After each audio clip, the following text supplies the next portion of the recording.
అసలింకో జన్మ ఉందో లేదో మనకి ఎందుకులే, ప్రతిరోజొక జన్మ అనుకుంటూనే ప్రేమించుకుందామే.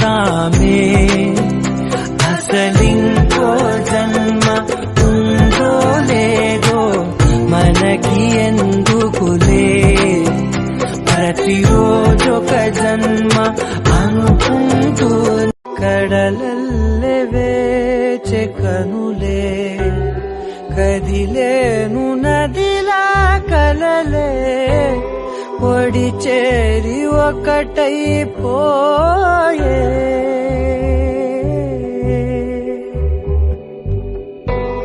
పొడి చేరి ఒకటైపోయే తీరం కోరే ప్రాయ.